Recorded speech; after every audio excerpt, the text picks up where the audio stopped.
first, life was simple. Mostly single-celled organisms, but soon life got bigger. It made the jump to multicellular life.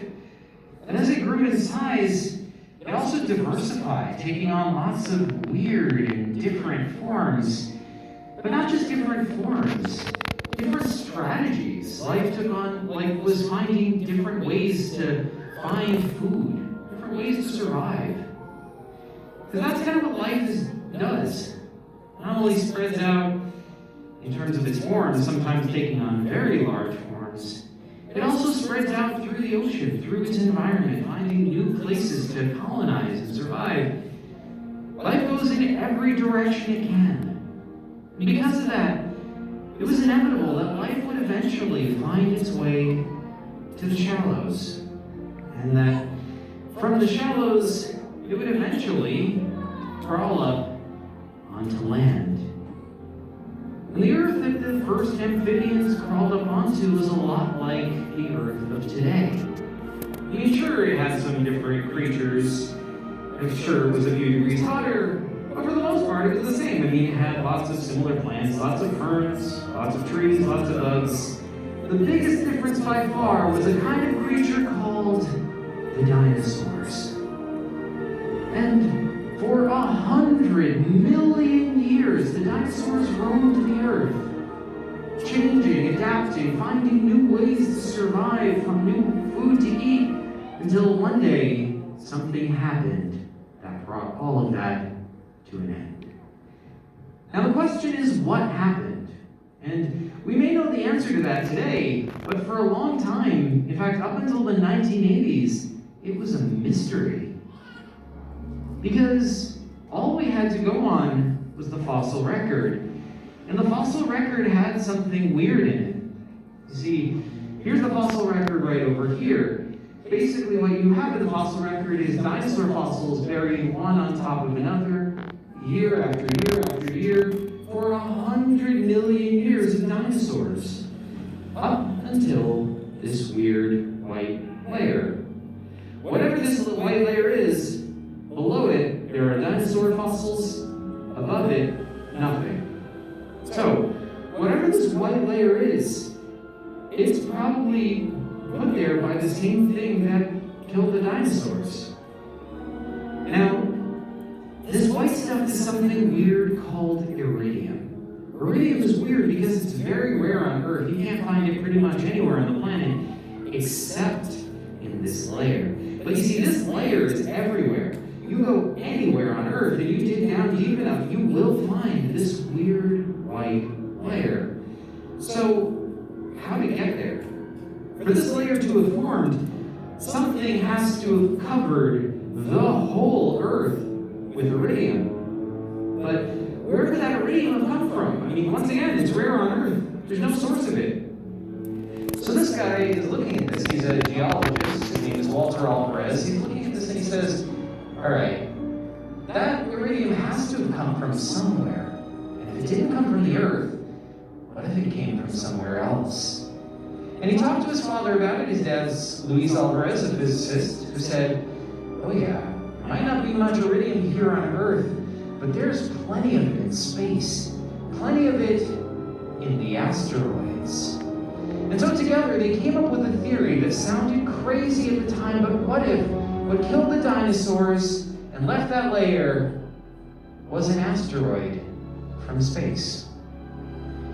Our asteroids are also kind of mysterious in their own right. We first discovered the very first asteroid we ever found in the early 1800s, and here's how we found it. We found it by looking through a telescope at the stars. And at first, everything looks normal, right? You just see a bunch of stars. But then, as you keep looking at those same stars, day after day, you come back tomorrow, you check again, you start to notice something. Can you see it? Each day you come back, one of those stars has moved a little bit further. Playing the loop again. Here is that star.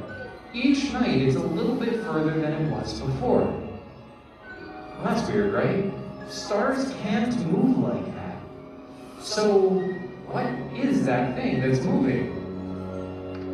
Well, at the time we first saw this, we didn't know what it was. We had no idea. It just looks like a star, right?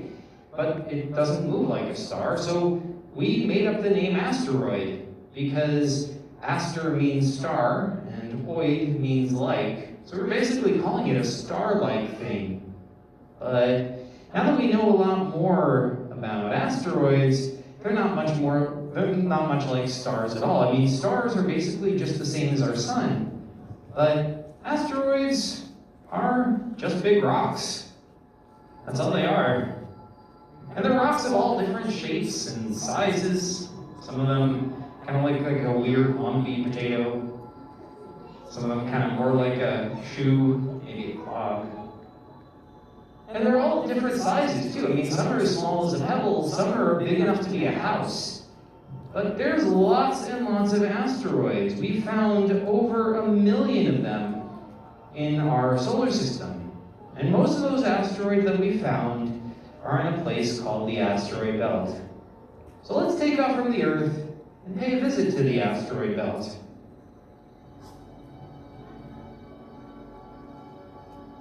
So we're taking off. There's Liberty Science Center right over there. That's where you're sitting right now. Here's the Statue of Liberty. Here's Manhattan, New York City. Here's New Jersey. And we're going to pay a very quick goodbye to the Earth and fly off to meet the asteroids. There's over 600,000 asteroids that we found so far in the asteroid belt. The asteroid belt is basically just a big ring of asteroids going around our sun. And most asteroids we've ever found are in here. That includes the first asteroid ever discovered. Now, the asteroid belt is in between the orbit of the planet Mars. So here's Mars, too small to see, tiny little dot. But this brown line, that's Mars's orbit. And the orbit of the planet Jupiter. Right over here, there's Jupiter slowly lumbering along. This white line is Jupiter's orbit. And any asteroid in between the orbit of Mars and the orbit of Jupiter counts as part of the asteroid belt.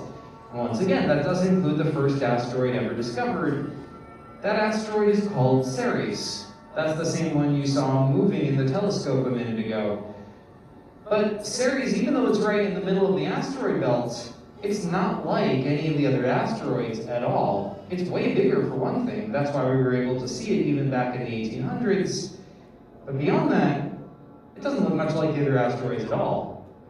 It's got this nice round shape, kind of like a planet or a moon. And so that's why in 2006 we decided, even though this is the first asteroid we ever found, this isn't an asteroid at all. So we reclassified this as a dwarf planet.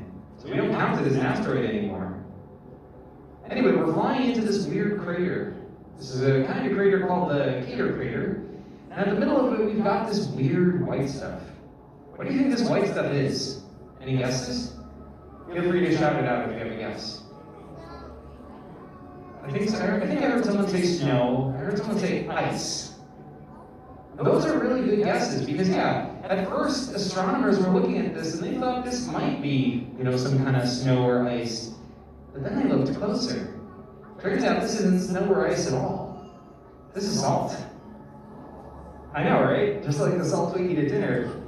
And here's what we think happened here, right? We think a long time ago, an asteroid came and smashed into the surface of Ceres so hard that it cracked the surface open. And then from underneath the surface, water bubbled up through those cracks. But the water dried very quickly, and because it was salt water, like Earth's oceans, it left behind its salt when it dried. So we think that's how this salt got here. Weird, right? Anyway, the thing about asteroids is that they all work according to gravity. Now, we think of gravity as something the Earth has, but, like when you drop something, it falls because of the Earth is pulling on it with its gravity. But is there anything else besides the Earth that has gravity? Like, can you think of anything? The moon, yeah, the moon has gravity. Anything else? Space, interesting. Not sure about that one. Mars, yeah, Mars has gravity. Yeah, the sun has gravity too. Anything else? What about anything in this room? Is there anything in this room that has gravity? Someone said everything. Someone said people. Interesting answer. Why would a person have gravity? Turns out that's actually true. Yes.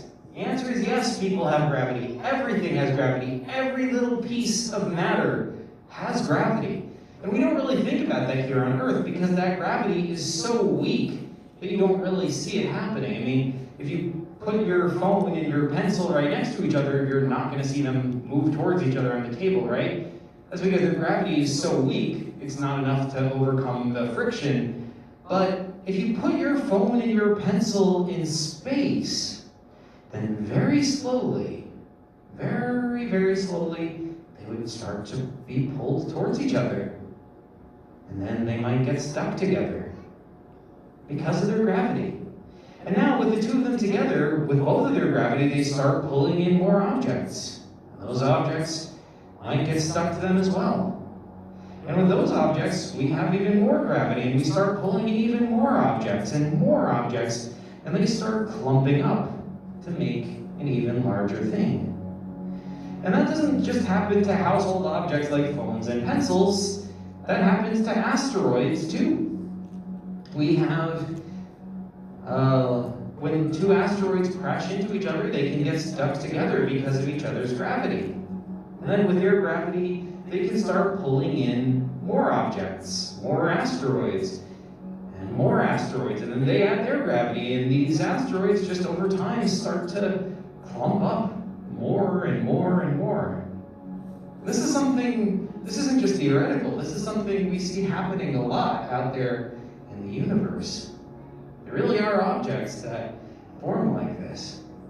And we have a really good example of that kind of an object. That object is a weird asteroid called Bennu.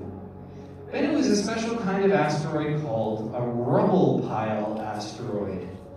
We call it that because this is not one big solid piece of rock. This is lots and lots and lots of little rocks all held together by each other's gravity. Most of these rocks are like tiny little pebbles or gravel, but you can see some larger chunks in the surface here as well. We think Bennu formed close to the beginning of our solar system, so if we could get a sample of it, we should learn more about how the planets formed. That's why we sent this spacecraft here. The spacecraft is called OSIRIS-REx, and OSIRIS-REx actually landed here on Bennu. It took a sample, and then it took off again. That happened at the end of last year.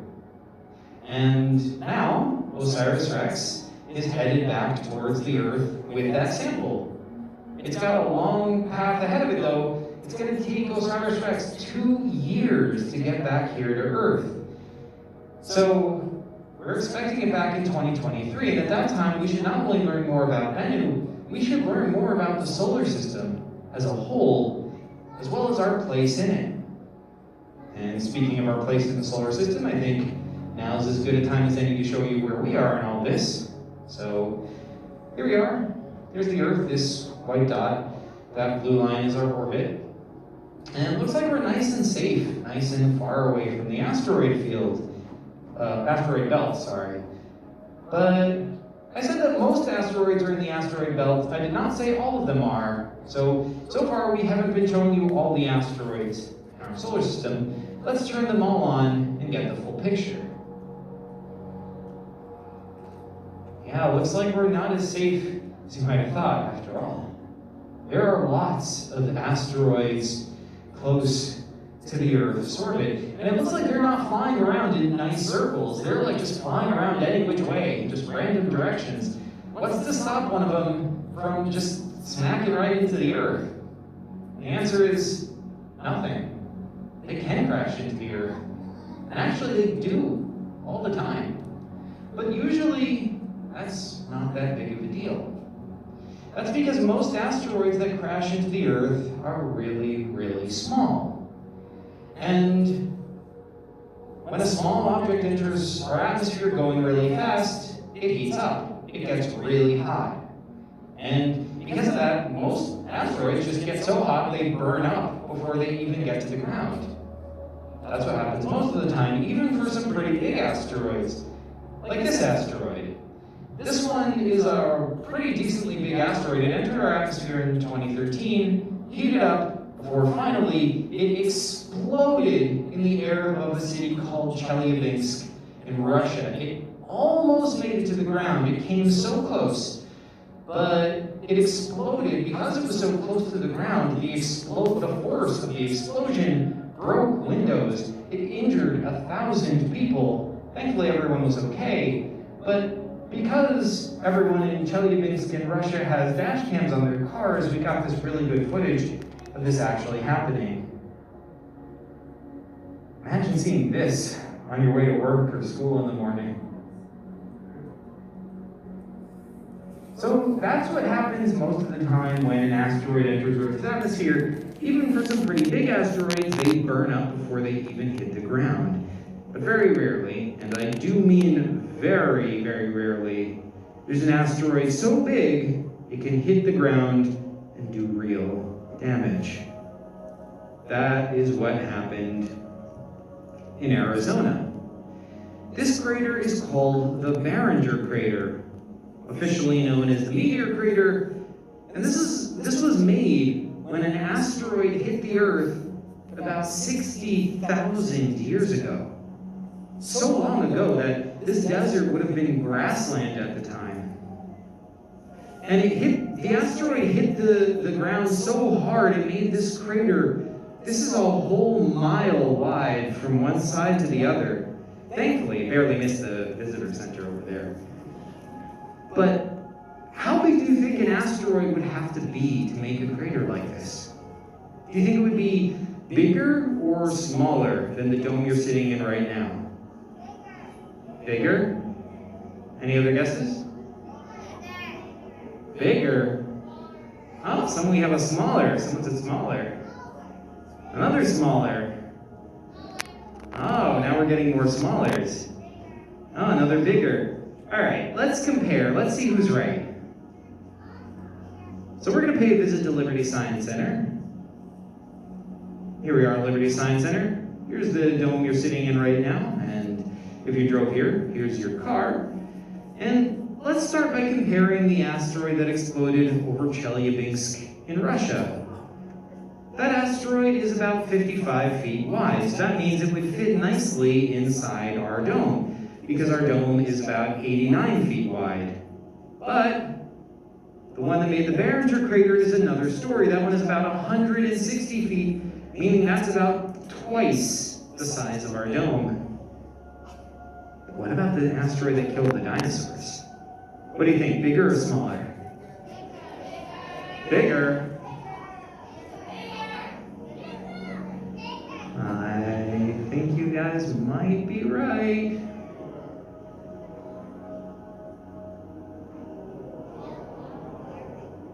This is the asteroid that killed the dinosaurs. We call this the Chicxulub impactor. This is a 31-mile asteroid. This is an asteroid the size of New York City. Folks, this is the kind of asteroid you need not only to wipe out the dinosaurs, but to change the Earth and its environment forever. But we call it the Chicxulub impactor because it didn't land here in New Jersey, it landed in a place called Chicxulub. Now, Chicxulub is part of the Yucatan Peninsula in Mexico. So this right over here, this is the Yucatan Peninsula. There's the mainland of Mexico over there. Here's the United States, here's Florida, and here we are at the Yucatan Peninsula. There's a city over here called Merida, and a place called Cancun, popular vacation destination over there. And this is it. This is where the asteroid hit that ended the dinosaurs. Kind of can't tell, right? And that's because it's been so long since this asteroid hit. It's been 65 million years that the Earth's weather has had plenty of time to just erode away that crater. But because it was such a big crater, there's still some of it left, even after 65 million years. Here are the edges of that crater. Remember the Barringer crater was a mile wide? This crater is 93 miles. Imagine what kind of an impact makes a crater like that. Actually, you don't have to imagine. I'm going to show you. But before I do that,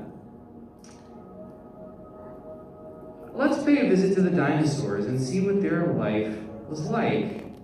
Because I think one of the cool things about the dinosaurs is the diversity of life, all the different types of dinosaurs that there were.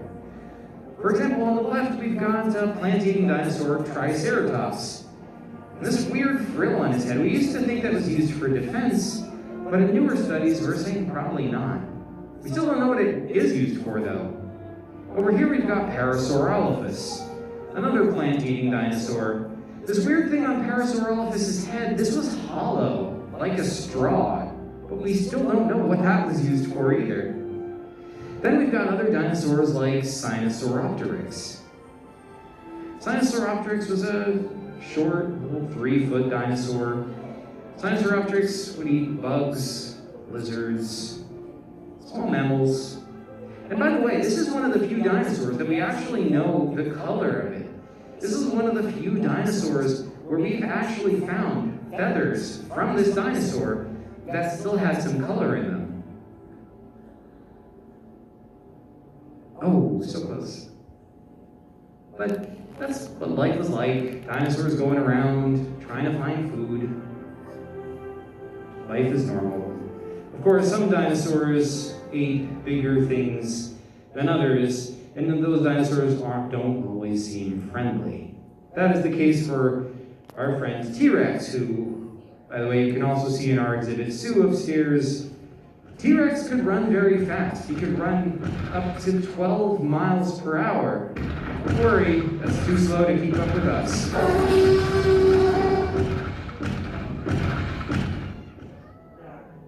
But all that would have been brought to an end, and no one could have seen it coming. That's because, at first, the asteroid would have just looked like an ordinary star in the night sky, until it entered our atmosphere, heated up, and impacted. It would have hit the Earth so hard, it would have sent out a wave of heat in all directions that would have burned everything within 500 miles instantly. Earthquakes would have been felt all the way around the planet. Even on the clear other side of the planet, you would have felt earthquakes.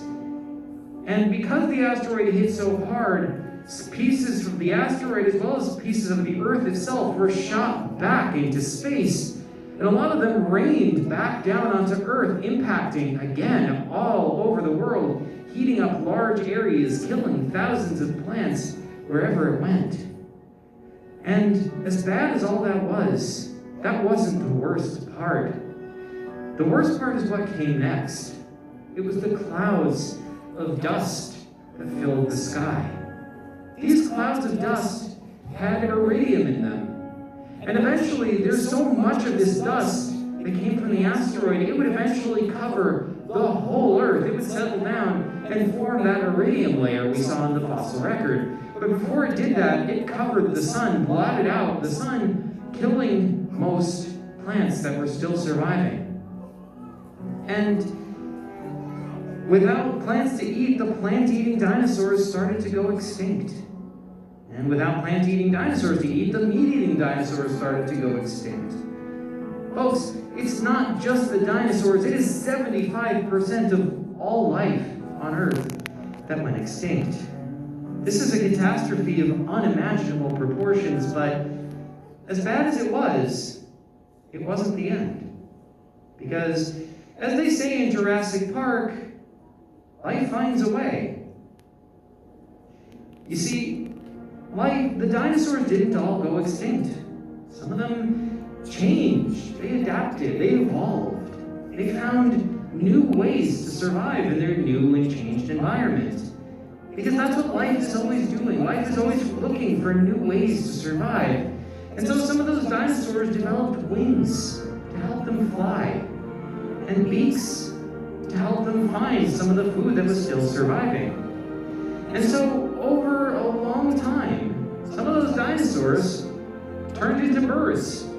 And that's where birds came from, the birds that you see today. So in a very real way, the era of the dinosaurs never really ended. And that's because life is really, really good at surviving catastrophes. Even the worst of catastrophes, life is good at surviving. And that's a good thing. But nonetheless, we'd still like to make sure that this never happens to us. And so that's why NASA watches very closely. Any asteroid that gets closer to us than the moon, that's something that NASA watches. And so any asteroid big enough to do serious damage to us that gets closer to the moon, we've plotted out their paths. We know exactly where all those asteroids are going for the next 200 years. And in all that time, not a single one of these asteroids is going to hit the Earth. I mean, see for yourself, these lines, those are their paths through space over the next 200 years. We know exactly where they're going to go. So that's good. That means we have lots of time to figure out how to protect ourselves in case another asteroid ever gets too close. And that's something we're already working on. In fact, this November, we're planning to launch a spacecraft to test our system to protect ourselves against asteroids. That mission is called DART, and here's how it would work. Basically, let's say if there was an asteroid coming close to us, like the one that killed the dinosaurs, let's say that asteroid is coming to do to us what it did to the dinosaurs. Here's what we would do. We would launch a spacecraft, and that spacecraft would crash into the side of that asteroid. Now, that's not going to really do much damage to the asteroid. The asteroid's going to be fine, but it might just push it a little bit. And so it pushes the asteroid out of the way, so it just flies right past the Earth and misses it entirely. And that's it. That might be all we have to do to save ourselves. It might be as simple as that. See, and the only reason we can do that is because we have something that the dinosaurs never had. We have science. And science is going to help us figure out how to survive and live with the asteroids. And that's really good because the asteroids aren't going anywhere. We're going to have to learn to live with them. After all, the asteroids have been here since the very beginning. You see, asteroids formed about the same time we did. This, in the distant past, this was a cloud of gas and dust. That cloud was spinning, but it was also contracting, getting smaller. And that's because gas has gravity too, and so that gravity pulled this cloud together. Until finally that cloud formed into a dense object that today we call the sun. And when the sun formed, it pushed away a lot of the gas that was still hanging out close by. But a lot of the gas that got pushed away, it formed into these two smaller clouds. And those clouds, eventually, they collapsed because of gravity to make the gas giant planets Jupiter and Saturn. But closer to the sun, there was lots of dust, lots of heavier grains of dust that didn't get pushed away because it was so heavy. And that stuff, eventually, the dust clumped together to make chunks, rocks, basically asteroids. And over time, some of those big asteroids clumped together because of gravity to make planets. Planets like Mercury, planets like Venus, and yes, planets like the Earth and Mars, too. So, in a very real way, you are standing on a world made out of asteroids. Asteroids are basically material that was being used to make the planets, make the Earth. And the asteroids we still see in the sky today, that's just kind of like leftover stuff that just never was formed into a planet. And the asteroid belt, the place where most asteroids are, we think that's a place where there almost could have been another planet. The asteroids in the asteroid belt almost could have formed into another planet. And the only reason they didn't is because there just weren't enough of them. If there was like a little bit more asteroids, we might have had another planet here. But that never happened. And that is probably because a lot of the asteroids we started with were lost. You see, we started with a lot more asteroids than we have now. But 90% of the asteroids we started with were lost into space. Not all at once, but little by little, mainly because Jupiter was flying around and slingshotting them away.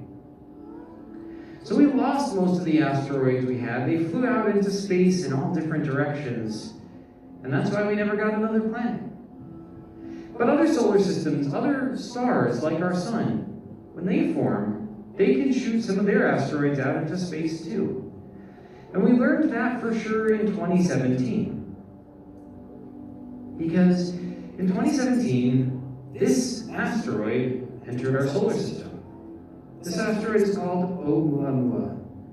It's a weird, long, weirdly shaped asteroid. We've never seen an asteroid like it. But also, this is the very first asteroid we've ever seen that came from a different solar system. But because Oumuamua was going so fast, we never got a chance to get a really good look at it. It just passed through our solar system very quickly. But that's okay, because it's only the first of many. I mean, Oumuamua is not really the first asteroid to come into our solar system from outside. It's just the first one we saw. And since then, we've been finding more and more because our telescopes are only getting better. We're getting better at finding things. And now we estimate there's probably like 10,000 asteroids in our solar system that came from outside. But if that's true, where are they all coming from? Right? I mean, what does that say about our neighborhood in space? You see, our sun, our planets, our solar system, that makes up just a tiny little part of our Milky Way galaxy. The Milky Way galaxy is this giant disk made out of stars. Our sun is just one of the stars here, that tiny little dot, that's where we are.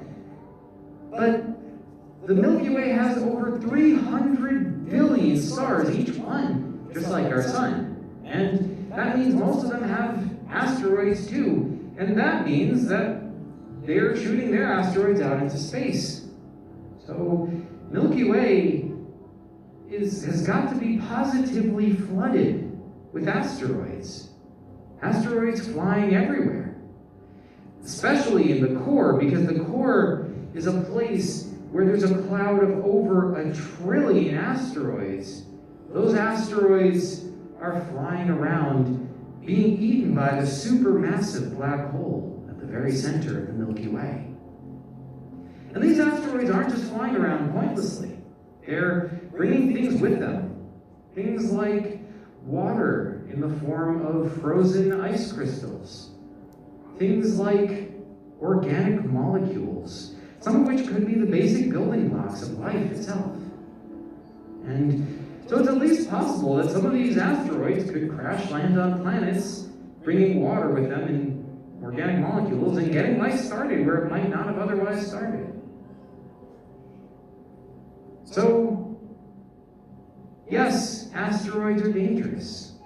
Yes, we have to watch out for them. And yes, sometimes they can do to a world what they did to the dinosaurs, but there's so much more than that. They're enriching our galaxy, and by studying them, we can learn not only about our own solar system, but more about the galaxy and the universe that we live in. And that does bring us to the end of our show, but thanks so much for joining us for Asteroids.